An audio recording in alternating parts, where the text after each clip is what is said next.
चलिए बच्चों, आज स्टार्ट करते हैं हम लोग। कल कुछ क्वेश्चंस आपको कराए गए थे, आज फर्दर क्वेश्चंस करा रहे हैं। अब देखिएगा बच्चों ध्यान से। अब फर्दर कुछ क्वेश्चंस करा रहे हैं बच्चों, देखिए। एनसीईआरटी के कुछ क्वेश्चन ले लेते हैं फंक्शन के, जो ऑलरेडी मेरे हिसाब से आपके छुट्टे हुए थे, तो पहले उसको ले लेते हैं। एक बार एनसीईआरटी निकाल लेते हैं। Just wait a moment. NCERT mathematics part 1। ठीक है, चैप्टर है तुम्हारा, ये पहला ही चैप्टर है।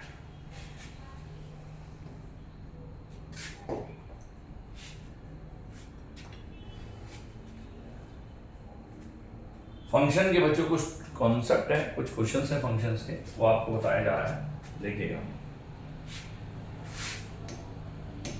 रिलेशन क्योंकि ऑलरेडी हो चुका है, अब हम जा रहे हैं बच्चों फंक्शंस की तरफ। तो फंक्शंस के क्वेश्चन हम लोग कर रहे हैं, ठीक है। और एनसीईआरटी इसलिए कि कुछ क्वेश्चन एनसीईआरटी के ऐसे हैं जो बहुत बढ़िया लेवल के हैं, तो आपको आना चाहिए। मतलब मेरा मानना है कि आपको आना चाहिए। देखिए क्वेश्चन नंबर खासकर 5th ऑनवर्ड्स। अब 5th क्वेश्चन से देखिए कैसे करेंगे। Look at the 5th question. एक बार 5th क्वेश्चन को गौर से देख लीजिए। अब कैसे करेंगे बच्चों, देखिए 5th question. Just wait a moment.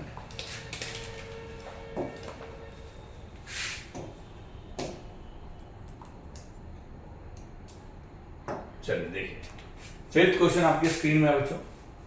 कैसे करेंगे सोचो। Show that the signum function f such that real tends to real given by fx is equal to 1 0 और -1, इसकी वैल्यू होती है, इज नीदर 1 1 नॉर 1 2। ठीक है, देखो यार सबसे इंपॉर्टेंट चीज है कि आपको पता है कि सिग्नम फंक्शन 1 1 1 2 नहीं होता, पर इसको हाउ टू राइट, क्योंकि बोर्ड में तो भैया लिखने के मार्क्स मिलेंगे। अब कैसे लिखेंगे देखिएगा, मैं आपको बता भी देता हूँ। अगर मान लें 5वें क्वेश्चन को मुझे सॉल्व करना है, बल्कि 5वें के साथ 6th भी करा देते हैं हम आपको, तो 5th और 6th को अगर मुझे सॉल्व करना है तो कैसे करेंगे देखिए, बता रहा हूँ। देखिए 5th और 6th आपके पास क्वेश्चन है, अब इसे सॉल्व करना, ठीक है। How to solve it. भाई देखो पहला क्वेश्चन है आपके 5वां, इसमें सिर्फ देखो दो तरीके हैं। या तो आप x1 x2 जो हम जनरली वे करते हैं, हम लोग क्या करते हैं, हम x1 x2 को दो आर्बिट्री एलिमेंट मान रहे थे डोमेन में। yes, उसके बाद हम fx1 को fx2 पुट कर रहे थे। yes, देखो यहाँ पर मुझे लगता है उसकी आवश्यकता नहीं है, आप डायरेक्टली सॉल्व कर सकते हैं। कैसे? क्योंकि मेरे हिसाब से जो सिग्नम फंक्शन है वो स्ट्रेट फॉरवर्ड दिख जाता है, तो आपको सिर्फ लैंग्वेज लिखनी है, बजाय इसके कि आप पूरा सॉल्व करो। तो देखिएगा ध्यान से सॉल्यूशन। फिर आपने सबसे पहले बात की इंजेक्टिविटी। तो इंजेक्टिविटी में सिर्फ आपको एक स्टेटमेंट लिखना है। आपको स्टेटमेंट क्या लिखना है कि for x greater than 1 fx is equal to sorry x greater than 0 fx बराबर 1। it means more than one value of x there is fx is equal to 1। सोचो भाई, एक से ज्यादा वैल्यू के लिए fx बराबर 1 हो गया ना। तो अगर x की एक से ज्यादा वैल्यू के लिए y की वैल्यू 1 हो गई, इट मींस व्हाट, अगर ग्राफिकली सोचें तो आपके पास मान लीजिए अगर मैं x को कुछ भी पुट करूं, अगर मान लीजिए रियल टू रियल फंक्शन चल रहा है, रियल टू रियल फंक्शन में अगर मैं 1 पुट करूं तो भी 1 आएगा, साथ 2 पुट करूं तब भी 1 आएगा, 3 पुट करूं तब भी 1 आएगा। तो इसका मतलब डॉट डॉट कर लेना। डॉट डॉट का मतलब क्या हो, बहुत सारे एलिमेंट्स। तो मतलब क्या नोटिस कर रहा हूं भाई, मैं ये नोटिस कर रहा हूं कि ये एक से ज्यादा एलिमेंट सिंगल की तरफ रिलेट कर रहे हैं। इट मींस व्हाट कि दिस इज नॉट 1 1, ठीक है ना, इट इज मैनी 1। क्या बोलेंगे इसको, मैनी 1। तो हम डायरेक्ट लिख देंगे सो f इज नॉट 1 1। अब सुनिएगा ध्यान से, मतलब आपको सिर्फ एक स्टेटमेंट लिखना है और कुछ नहीं। अगर थोड़ा सा आप एरो डायग्राम बनाएंगे तो अपनी बात को ज्यादा ढंग से प्रूव करेंगे। इसके बाद बात करते हैं बच्चों सब्जेक्टिविटी। तो सोचिए वेदर इट इज सब्जेक्टिव और नॉट। नो, सोचो नो है भाई सब्जेक्टिव, चेक कोई बात। अगर हम बात कर रहे हैं बच्चों सब्जेक्टिव है कि नहीं है, तो आपने सिर्फ ये चेक करना है कि ऑन टू है कि नहीं। तो तरीका क्या है उसके लिए, आपने सब्जेक्टिविटी चेक करने के लिए क्या करना है बच्चों, आपने कोडोमेन और रेंज के बारे में पता करना है। तो हमें सिर्फ ये देखना है कि वी नो दैट कोडोमेन तो आ रहा है, वी नो दैट कोडोमेन, जो कोडोमेन आपके पास है वो कितना है बच्चों? Real number is equal to real number है। एंड रेंज जो रेंज हमारे पास है वो कितना है भाई? -101। तो मतलब हम क्या नोटिस कर रहे हैं? देन वी हैव जो कोडोमेन मेरे पास है नॉट इक्वल टू, बेटा वो does not equal to range. तो अगर कोडोमेन रेंज के बराबर नहीं है इसका मतलब क्या हुआ? ये f is not इनटू, तो so f is not on not onto. अगर f is not onto इसका मतलब क्या है? वो Into. इनटू फंक्शन है। बात समझ में आया? Yes, तो sir. लिखने का पैटर्न समझ में आ गया? Yes, sir. क्लियर? अब दूसरा वाला क्वेश्चन है आपके पास, देखो क्या बोल रहा है, देखो एक बार गौर से देखो। लेट ए इतना है, सॉल्यूशन 6 कह रहे हैं यार a आपका 1 2 3 है, b आपका 4 5 6 7 है और आपका f फंक्शन दे रखा आपको। तो कहता है from a to b show that f is 1 1। कहता है प्रूफ करो कि f 1 1 है। अब इसके लिए आप एरो डायग्राम बना सकते हैं। मतलब 6 क्वेश्चन के आप लिख सकते हैं from the above information, from the above information the arrow diagram will be. देखो आपको अपनी बात को सिद्ध करना होता है जिससे कि एग्जामिनर समझ पाए कि ये बंदा जो है सही लिख रहा है या नहीं लिख रहा है।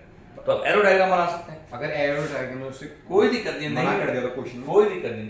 अरे मना थोड़ा करा है, क्यों करेगा मना? नहीं अदर से बोला कि स्टेटमेंट के थ्रू स्टेटमेंट लिख दो, कोई दिक्कत नहीं, तब भी हो जाएगा। वही तो लिख रहा हूं जो एरो डायग्राम बना रहा हूं। तो आपने एरो डायग्राम में क्या लिखा भैया? 1 2 3 एलिमेंट है। यहाँ पर कितना है भाई? 4 5 6 7 4 5 6 7। तो मैं क्या नोटिस कर रहा हूँ भाई? साफ दिख रहा है कि 1 ने 4 से रिलेट किया है, 2 ने 5 के साथ, 2 ने 5 से, 3 ने 3 ने 6 से। इसको देख के ही पता लग रहा है 1 कि 1 1 है। But clearly it's clearly यहाँ लिख देता हूँ from arrow diagram it is clear that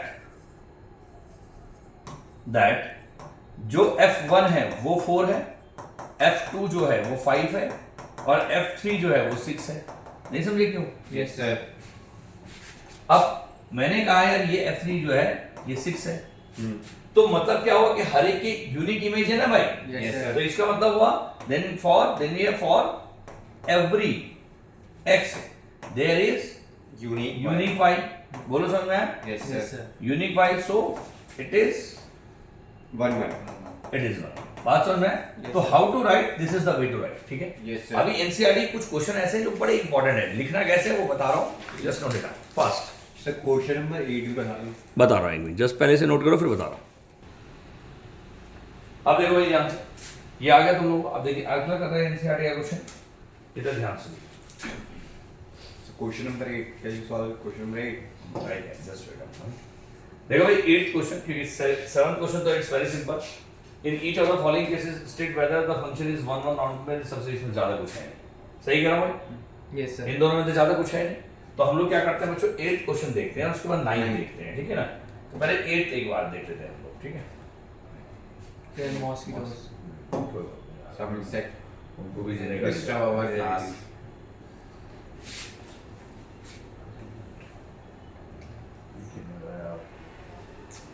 देखिए 8th क्वेश्चन हम लोग करते हैं जरा।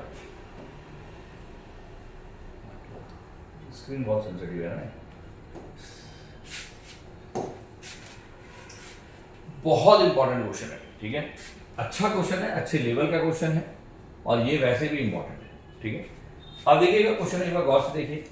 Late A and B are two sets, अगर show that F such that A cross B tends to B cross A such that f a comma b is equal to b comma a।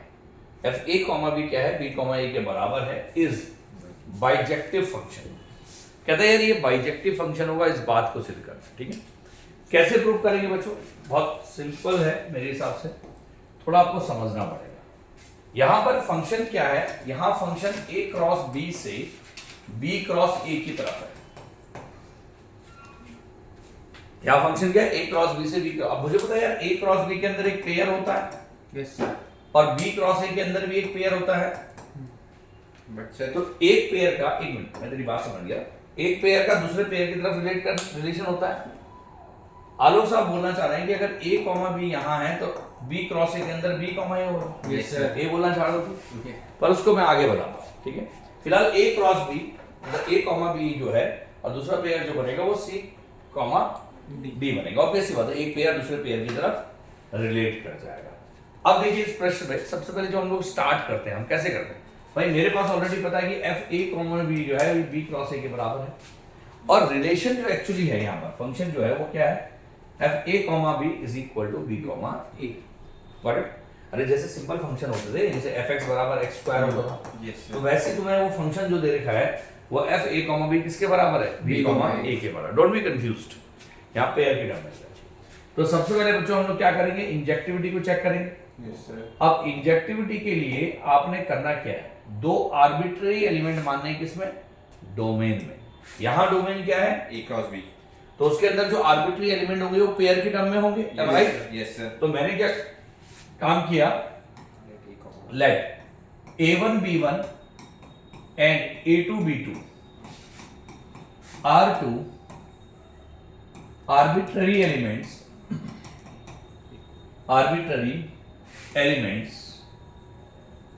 In domain बोले तो ए cross B. तो मैंने ए cross B में दो arbitrary element मान लिए, क्या बोलो बच्चे, क्या A1 B1 ए मतलब मैंने दो आर्बिट्ररी एलिमेंट मान लिए, a1 b1 और a2 b2। अब इसके बाद अगला स्टेटमेंट क्या है भाई, आपने f a1 b1 को किसके बराबर रख दिया, f a2 b2 के बराबर। भाई कॉन्सेप्ट ये तो कहता है fx1 is equal to fx2। अब अभी सोचिए रिजल्ट क्या आना चाहिए, a1 b1 बराबर a2 b2 आना चाहिए, तभी 1 1 कहलाएगा। तो मैंने क्या काम किया, f a1 b1 है, तो ये एक्चुअली किसके बराबर है, देखो f a b किसके बराबर है, b a के। तो f a1 b1 हो जाएगा b1 a1, सोचो। Yes sir. और ये भी हो जाएगा b2 a2। मतलब एक ऑर्डर्ड पेयर दूसरे ऑर्डर्ड पेयर के बराबर है। तो अगर दो ऑर्डर्ड पेयर आपस में बराबर होते हैं, अगर बेटा दो ऑर्डर्ड पेयर आपस में बराबर होते हैं तो उसके कॉरस्पॉन्डिंग एलिमेंट्स बराबर होते हैं। तो यानी कि b1 बराबर b2 आ गया एंड a1 बराबर a2 आ गया। बोलो ठीक कह रहा हूं? Yes sir. अब आप ये सोचिए, अगर a1 a2 के बराबर है और b1 b2 के बराबर है, तो बच्चे a1 b1 जो होगा ये बराबर आ जाएगा a2 b2 के। Yes sir. अरे भैया क्योंकि a1 तो a2 के बराबर है, अब b1 b2 के बराबर है, तो इसका मतलब डायरेक्टली कंक्लूजन आ गया कि जब मैंने f a1 b1 को बराबर रखा f a2 b2 के, तो इंप्लाइज a1 b1 और इज इक्वल टू क्या आ गया, a2 b2। बोलो ठीक है? अब लिखना मत भूलना भाई, for all a1 b1 a2 b2 belongs to a cross b। ठीक है? Yes sir. यानी कि सो f इज 1 1। भैया देखो बहुत इंपॉर्टेंट क्वेश्चन है और इसको समझना आपको कैसे सॉल्व करना है। बोर्ड में अगर ये आता है तो this is the way how to solve it. Got it? Yes sir. आगे विषय? Yes sir. अब सुनो, अब इसी पैटर्न पे बच्चों अगर मैं आगे बोलूं तो आगे क्या है तुम्हारे पास, देखिए भाई नेक्स्ट आपके पास है सब्जेक्टिविटी। तो बताइए क्या ये सब्जेक्टिव है? Yes sir. अब सब्जेक्टिविटी चेक करने के लिए, क्योंकि हमें तो बाइजेक्शन प्रूफ करना है, तो ऑब्वियस सी बात है सब्जेक्टिव होगा ही होगा। अब सब्जेक्टिविटी के लिए आप क्या करते हैं, आपका प्रोसेस क्या है? हम जनरली कोडोमेन में एक आर्बिट्री एलिमेंट मानते हैं y, पर यहाँ y मत मानो। मैंने क्या किया, लेट अल्फा बीटा मान लो या y1 y2 मान लो, कुछ भी तुम्हारी जो इच्छा है। मैंने कहा लेट चलो मान लेते हैं ए बी है ना, चलो अल्फा बीटा मान लेते हैं। Let alpha beta b2 arbitrary elements in किस में, b cross b cross a में। और उसके बाद हमने क्या स्टेटमेंट करना है बच्चों, f a b is equal to alpha beta. बोलो ठीक है ना? Yes sir. अब हम ये सोचो हमें प्रूफ क्या करना है, पहले ये समझो।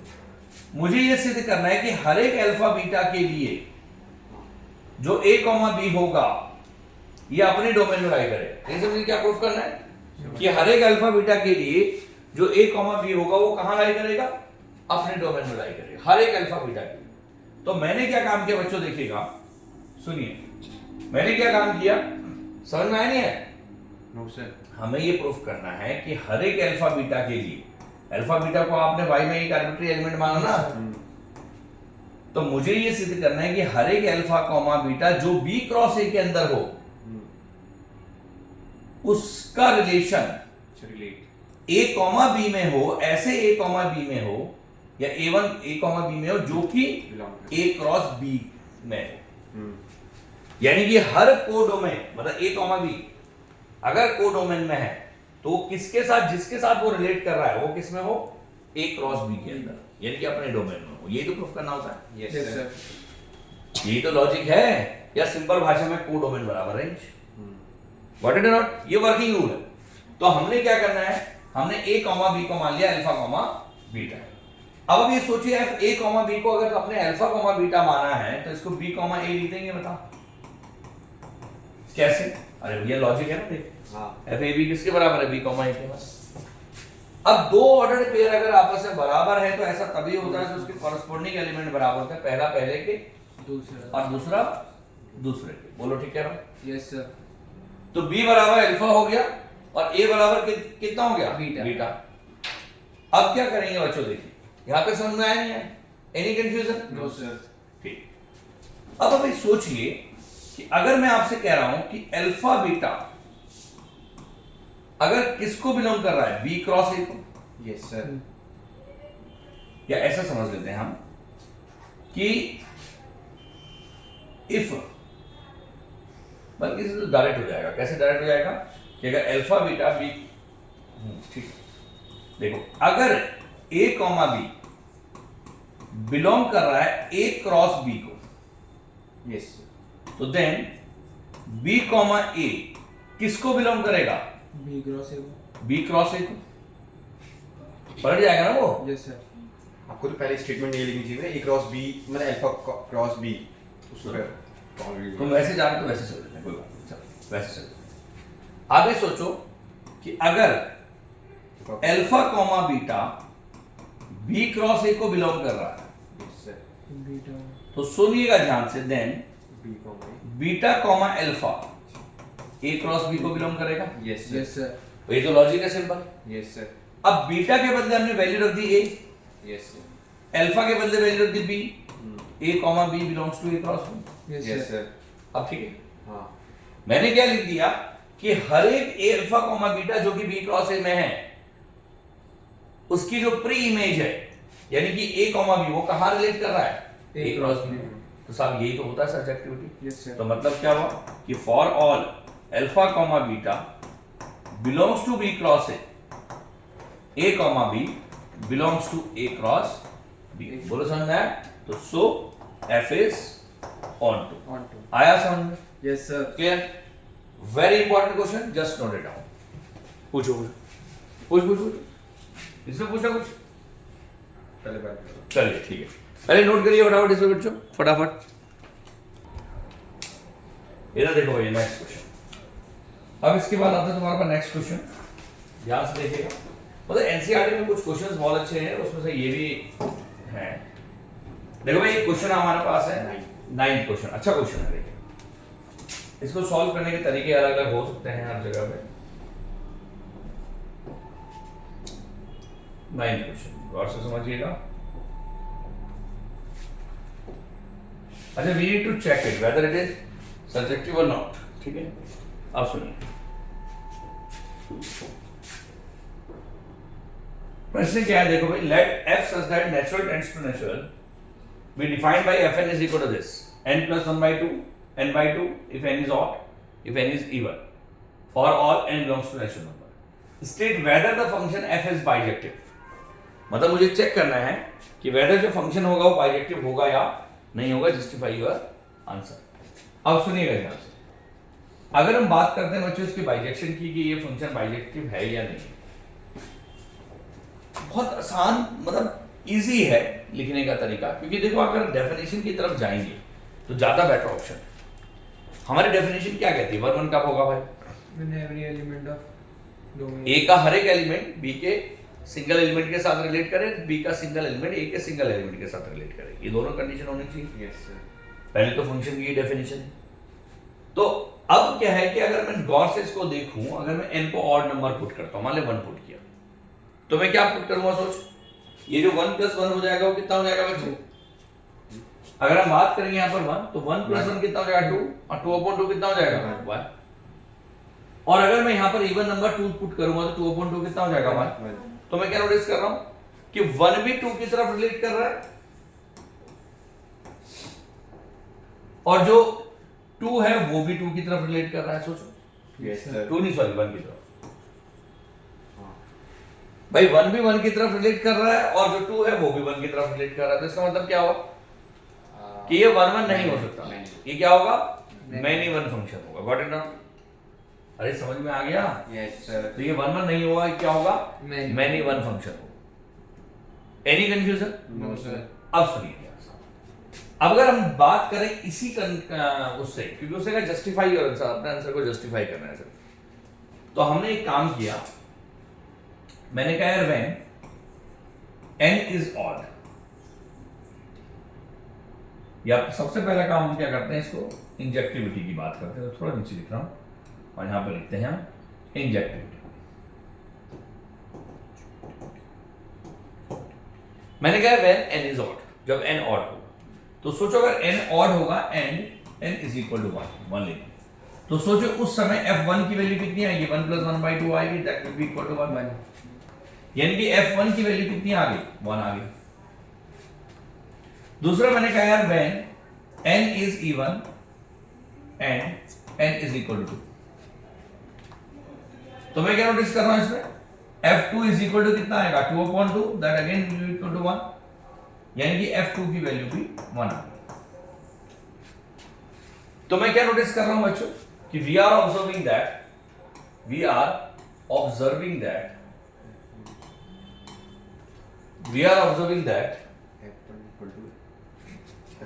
हम ये ऑब्जर्व कर रहे हैं बच्चों कि जो 1 है,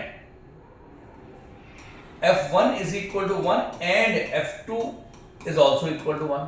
yes sir but one not equal to. बोलो सही कह रहा हूं? तो यानी कि 1 and 2 has same image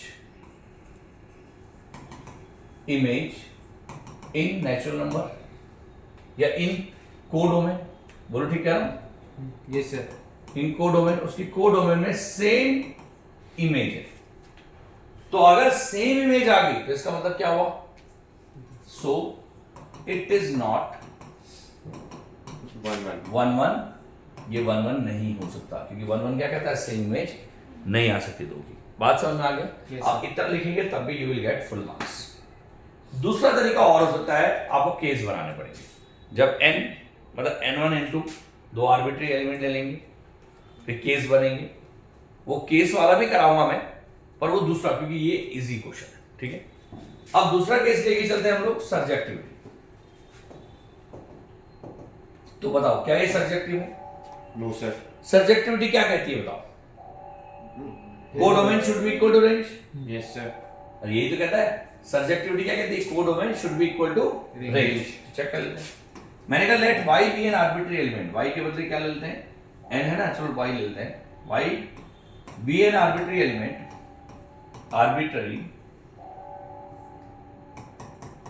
arbitrary element इन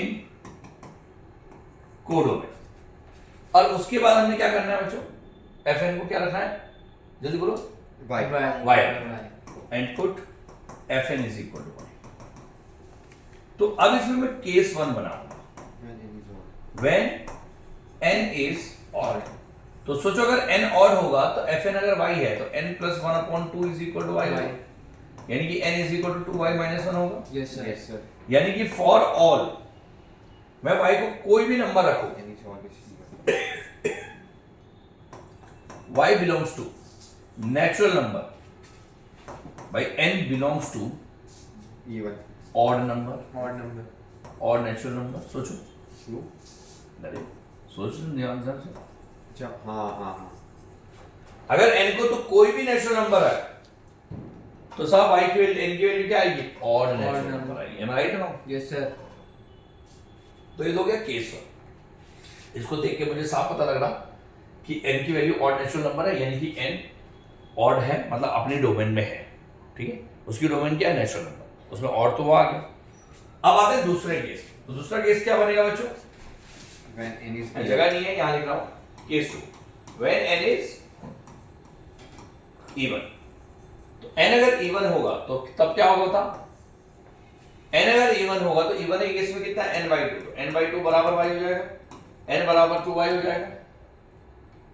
तो यानी कि फॉर आप डायरेक्ट लिख सकते हैं for all y belongs to natural, साहब n belongs to even natural. अरे कैसी बातें कर रहा है, even natural. Even natural number आएगा, नहीं समझे? Yes sir.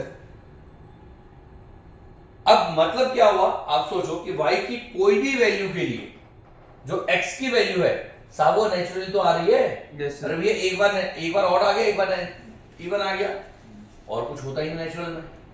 तो यानी कि then we have for all y belongs to natural, x belongs to x नहीं, n belongs to natural, n belongs to natural. सोनो समझ में आया? Yes sir. यानी कि सो f इज 1। भेजे होंगे साहब, क्लियर? इसका एक और मेथड है वो बताऊंगा, पहले just note it down fast. Sir आगे बस हाँ बोलो बोलो, चलो पहले नोट करो इसे फटाफट। अब देखो भाई ध्यान से, स्क्रीन में दूसरा क्वेश्चन मैं ले जा रहा हूं मैं तुम लोगों को, थोड़ा सा अच्छा क्वेश्चन है तो मैं चाह रहा हूं कि उस लेवल का क्वेश्चन भी हो जाए एक बार।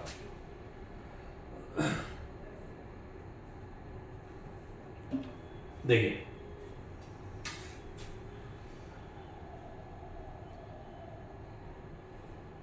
स्क्रीन में आपको एक क्वेश्चन दिख रहा होगा, ठीक है?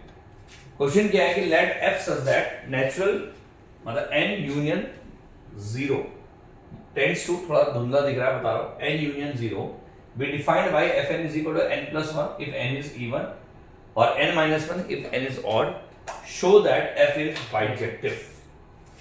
बहुत अच्छा क्वेश्चन है, सुनिएगा ध्यान से, हाउ टू सॉल्व इट। ये देखिए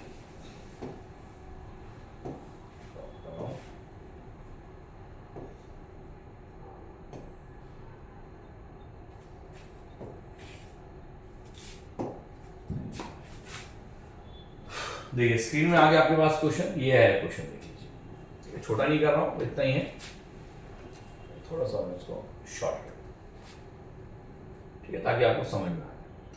मैं लिख रहा हूं, एक बार बता भी रहा हूं दोबारा से क्या है क्वेश्चन। ये आरडी का क्वेश्चन है, आरडी का एग्जांपल है ये। उसने कहा है कि लेट एफ सच दैट ये नेचुरल यूनियन, ये कर्ली ब्रैकेट के अंदर 0 है, ठीक है, ये थोड़ी रेक्टिफाई कर रहा हूं, टेंड्स टू है नेचुरल, फिर यहां पर यूनियन है, फिर एक कर्ली ब्रैकेट के अंदर 0 है, ठीक है। We defined by the function fn is equal to n plus 1 if n is even, n minus 1 if n is odd, show that f is bijection, ठीक है। वेरी वेरी इंपॉर्टेंट क्वेश्चन, अच्छा question, ठीक है, अच्छे level पे भी है। देखिए ध्यान से भाई, सबसे पहले हमने क्या करना है बच्चों, यहां लिखा हूं देखिए सॉल्यूशन। भाई आपने इसको इंजेक्टिविटी को चेक करना है। भाई पहला काम क्या है हमारे पास, इंजेक्टिविटी चेक करना। इंजेक्टिविटी के लिए क्या कॉन्सेप्ट होता है बताओ, लेट x1 के बदले लिखेंगे n1, n2 be two arbitrary elements,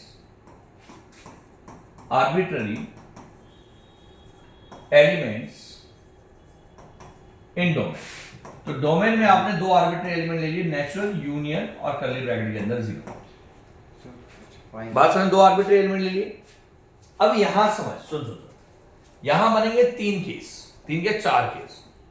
भाई पहला केस 1 बनेगा कि जब when n1, n2 या n1 and n2 both are even, भाई दोनों के दोनों इवन हो सकते हैं। एक्चुअली जो इससे पहले क्वेश्चन कराया ना, उसको भी ऐसे ही कराया जा सकता था। n1 n2 दोनों को क्या ले लिया हमने बच्चों, बोलो इवन ले लिया। उस क्वेश्चन को भी सेम हम कैसे कर सकते थे, डिक्टो सेम तरीके से। अब n1, n2 both are even, तो दोनों अगर इवन होंगे तो हमने क्या किया बच्चों, put fn1 is equal to fn2 हुआ। अब इवन की केस में फंक्शन क्या है, n+1। तो जब मैंने यहां पर n1 पुट किया तो क्या हो जाएगा बच्चों, n1+1 is equal to n2+1। बोलो ठीक है, यस सर। आ गया समझ। अब मुझे पता है यार 1 से 1 कैंसिल हो गया, तो यानी कि n1 बराबर कितना आ गया, n2। यानी कि जब मैंने fn1 को fn2 रखा तो इट गिव्स, क्या मिला हमें, n1 बराबर n2 मिल गया। फॉर ऑल लिखना मत भूलना, फॉर ऑल n1, n2, बस इतना लिख दो तो चलेगा, क्योंकि वो तो ऊपर लिखा ही है ना। क्लियर। अब अभी सॉल्व नहीं हुआ है, अभी सिर्फ एक केस हुआ है। इसके बाद आता है केस 2। अब केस 2 क्या आता है, when n1 and n2 both are odd, जब दोनों के दोनों ऑड होंगे, भाई ऐसा भी हो सकता है दोनों ऑड हो जाए। तो अगर दोनों ऑड होते हैं बच्चों तो हम क्या करेंगे, तो फिर हमने क्या करना है, fn1 को उठा करके fn2 के बराबर पुट किया। अब ऑड का केस कहां है, सेकंड वाला, तो मतलब क्या आएगा, n1 minus 1 is equal to n2 minus 1। बोलो ठीक है भाई, 1 से 1 कैंसिल, n1 बराबर n2 आ गया। फिर स्टेटमेंट क्या है कि जब हमने fn1 को fn2 रखा तो इंप्लाइज n1 बराबर n2 for all n1 n2। ठीक है, ज्यादा लिखने की जरूरत नहीं। आगे बेटा समझ में आ गया? Yes sir. यहां तक तो मुझे लग रहा है कि ये 1 1 है, पर अभी दो केस और बचे। एक और एक। देखिए अब आता है केस 3। केस 3 में ऐसा हो सकता है कि व्हेन n1 इज इवन हो एंड n2 इज ऑड हो। Yes sir. भाई ऐसा भी तो हो सकता है। Yes sir. अब यहां अगर मैं कहूं कि fn1 को fn2 रख दे, तो पहले ये भी देखना पड़ेगा कि fn1 fn2 के बराबर होता है या नहीं होता। हो नहीं सकता। समझ में आया नहीं आया? यस आ सर। गया। हमें ये भी चेक करना पड़ेगा कि fn1 fn2 के बराबर होता है या नहीं होता, क्योंकि तभी तो n1 और n2 के बराबर, मतलब ये केस, तीसरा केस वैलिड है या नहीं है, इसकी वैलिडिटी को तो चेक करना पड़ेगा ना। Yes sir. उसकी वैलिडिटी कैसे करेंगे, fn1 को fn2 चेक करेंगे वेदर इट इज इक्वल और नॉट। तो उसके लिए पहले हमने fn1 निकाला, तो साहब fn1 कितना हुआ बता, n1 इवन था, n1 plus 1। n1 plus 1। फिर हमने fn2 निकाला, कितना आया, n2 माइनस 1। अब दिक्कत ये है, ये दोनों क्या बराबर हो सकते हैं? No sir. ये बराबर अगर मान ले n1 n2 दोनों बराबर हो जाए, तो ये दोनों बराबर नहीं हो सकते। क्यों? क्योंकि 1 माइनस 1 के बराबर नहीं आ सकता। भाई सही कह रहा हूं, पर अगर n1 n2 बराबर नहीं है, भेजे में घुस रहा है, क्या कह रहा हूं, अगर मान ले मैं तुझे कहूं n1 को मैंने कोई इवन नंबर रखा, मान ले 2 रखा, तो 2 प्लस 3 आ गया, और n2 को मैंने क्या किया, कोई ऑड नंबर रखा, और वो ऑड नंबर मान ले 5 आ गया या 3 आ गया, 3 माइनस 1 2। तो समस्या ये है कि अलग अलग वैल्यूज आई, ये दोनों एक्चुअल में बराबर हो ही नहीं सकते आपस में। बट ये तो कभी भी नहीं हो सकती ना, कभी भी नहीं हो सकते। तो मतलब मैं स्टेटमेंट क्या लिखूंगा, मैं स्टेटमेंट लिखूंगा कि then we know that fn1 does not equal to fn2। सोचो, हो ही नहीं सकता ना भाई, n1 plus 1 n2 plus minus 1 के बराबर आ ही नहीं सकता भाई। इसलिए नहीं हो सकता क्योंकि n1 जो है एक्चुअल में n2 के बराबर ही नहीं है। n1 और n2 भी तो अलग अलग है, मैं उन दोनों को बराबर नहीं मान रहा हूं भाई, मैं उन दोनों को बराबर नहीं मान रहा हूं ना। कैसे हो सकता है, एक इवन है दूसरा ऑड है भाई। आप तो ये कर सकते हो ना, fn1 इक्वल टू fn2, पर ये दोनों इक्वल नहीं हो सकते। नहीं, तू मेरी बात नहीं समझ रहा है।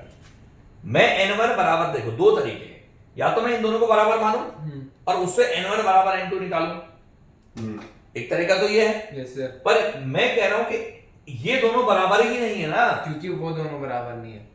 इंप्लाइज, क्योंकि n1 n2 के बराबर नहीं है। हम ऐसे भी तो सोच सकते हैं, या हम ये कर सकते हैं कि n1 n2 के बराबर तो है नहीं।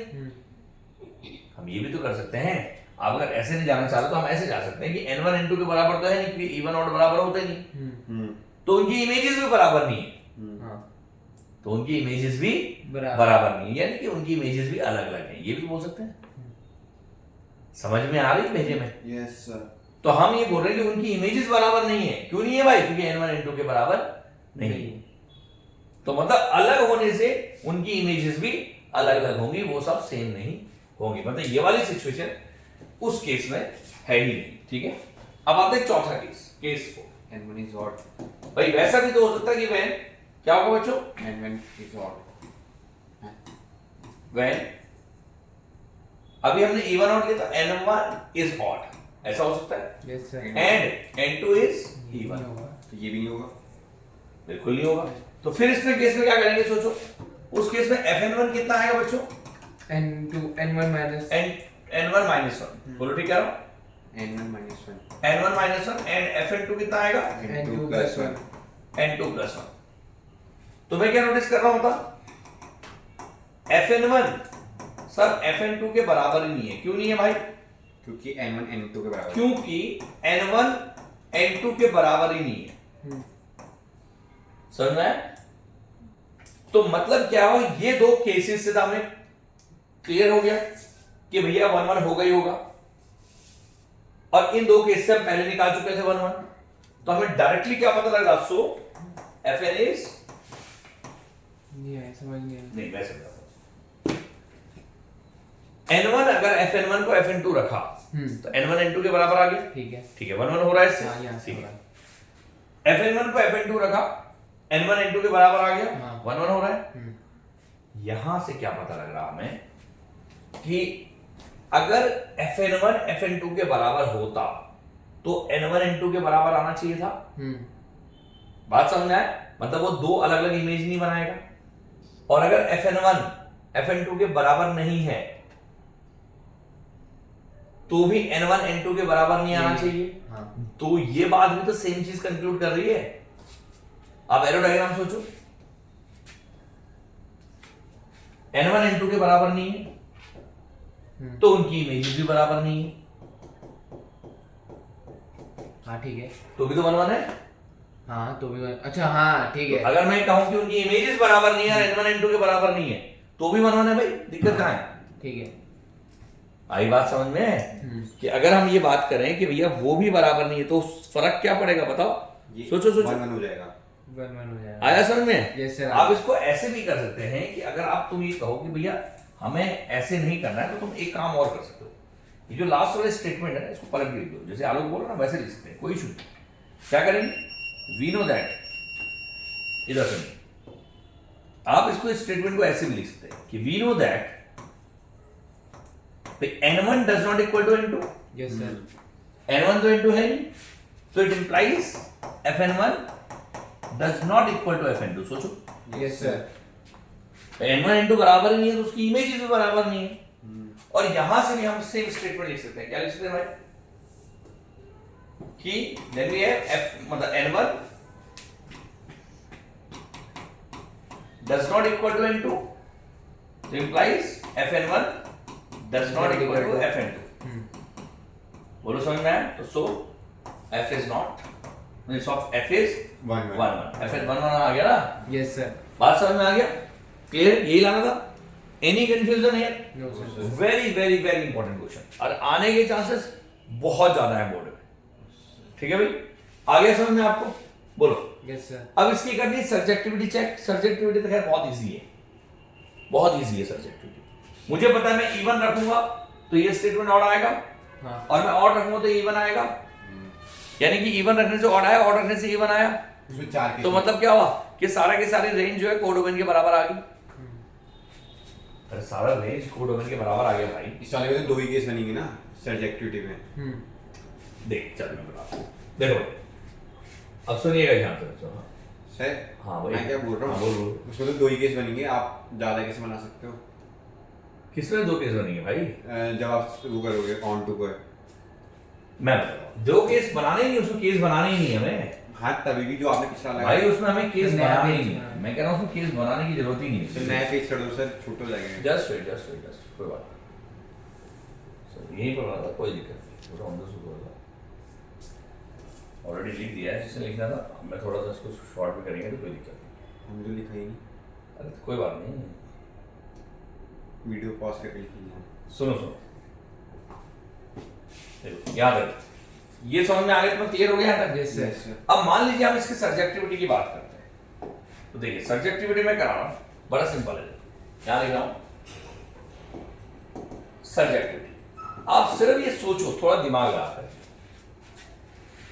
अगर मैं सब्जेक्टिविटी क्या होती है बताओ? Codomain should be equal to range. Yes sir. तो यही तो सब्जेक्टिविटी है। तो अगर कोडोमेन रेंज के बराबर आना चाहिए तो मैं सिर्फ ये सोचूं कि इफ n इज, या n की वैल्यू बात करें, या एक काम करते हैं हम y को एक आर्बिट्री एलिमेंट मान लेते हैं, कोई दिक्कत नहीं। ठीक है, मैंने कहा let y be an arbitrary element, arbitrary element in किसमें? r नहीं, नेचुरल नंबर -0। बोलो ठीक है ना? कोडोमेन में आर्बिट्री एलिमेंट मान लो। नहीं, यूनियन 0 है। यूनियन है ना यूनियन नहीं है यार, वो -0 होना चाहिए। अच्छा यूनियन होगा, चलो यूनियन होगा, यूनियन होगा नेचुरल होता है, इसका तो होल नंबर की बात कर रहा है, पूरे होल नंबर की बात कर रहा है, कोई बात नहीं, ठीक है यूनियन, ठीक है पूरे होल नंबर की बात कर रहा है, अच्छी बात। अब ये सोचिए कि अगर मैंने आर्बिट्री एलिमेंट ले लिया तो मेरे पास प्रोसेस क्या होता है, fn को क्या रखना है बच्चे, बराबर y।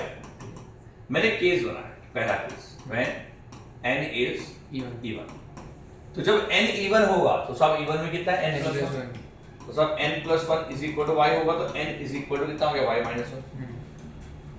for all y belongs to natural number, कुछ भी रखो इसमें, अच्छा नेचुरल नहीं, आप देख, आप थोड़ा सा दिमाग लगाना है बस, n तो इवन है ना, n तो इवन है, हाँ आप इसमें ना ये भी कर सकते हो कि बजाय इसके ऐसे n की वैल्यू y की टर्म में निकालने के, आप डायरेक्ट क्या कर सकते हो कि n plus 1 is equal to y, n even है तो तो y if n is even then y is also even। then y is odd, अबे y is odd नहीं आएगा, even plus 1, अच्छा हाँ ठीक है। y तो odd आ जाएगा, यानी कि सारे odd नंबर आ चुके हैं तुम्हारे रेंज में, हाँ रेंज में आपके सारे odd नंबर आ गए ना, क्योंकि अगर मैं इवन 0 से शुरू करूंगा, 0 से बोला उसने, हाँ 0 से बोला है, तो अगर मैं 0 पुट कर दूंगा तो 0 plus 1 1 आएगा, आएगा 2 पुट करूंगा 2 plus 1 3 आएगा, मैं सारे odd नंबर आ गए। अब आएगा दूसरा case, case 2 when n is odd, तो अगर n odd है तो सोचिए कितना आएगा, n minus 1 is equal तो to y। यानी कि आपने क्या किया, n minus 1 is equal to y आएगा। तो अब ये सोचो n को अगर मैं कोई भी odd नंबर रखूं तो मतलब क्या हुआ, if n is odd y is Y। मतलब y is even आएगा, सोचो यस सर। कैसे, आप सोचो मैं n को कुछ भी रखूंगा odd नंबर, तो odd माइनस 1 रख सकते हैं, 1 minus 1 0 आएगा, y की वैल्यू 0 से शुरू हो रही है, यस सर। 3 रखूंगा तो सब 2 आएगा, तो सारे के सारे इवन आ गए, सब y की वैल्यू सारी odd आ गए, y की वैल्यू सारे इवन आ गए, मतलब क्या हुआ कि y की वैल्यू सारे के सारे कोडोमेन में आ गए, y तो रेंज है ना, यस सर। और कोडोमेन का हिस्सा भी तो हो गया, यानी कि हम डायरेक्टली क्या बोल सकते हैं, बोलो, for all y for all y belongs to, natural union. आप उसको डायरेक्ट नहीं लिख सकते, इतना सब लिखने की जरूरत नहीं है, हम इसको डायरेक्ट क्या लिख सकते हैं कि ये लिख सकते हैं, देन वी हैव कोडोमेन बराबर रेंज, हम डायरेक्टली तो लिख सकते हैं स्टेटमेंट, यस सर। तो कोडोमेन अगर रेंज के बराबर आ गया तो हम क्या कहेंगे, f is on to on to, बोलो आ गया समझ में, f क्या है, ऑन टू। on to, भाई कोडोमेन रेंज आ गया ना, यस सर। वो सब लिखने की जरूरत नहीं है फॉर ऑल, ठीक है समझ में आ गया। यस तो इतना ट्राई करिएगा आज, ये लिखने का पैटर्न है बोर्ड में कैसे करते हैं, और कल मैं हो सकता है तुम लोगों को एनडी के कुछ क्वेश्चंस कराऊंगा। चलिए थैंक यू।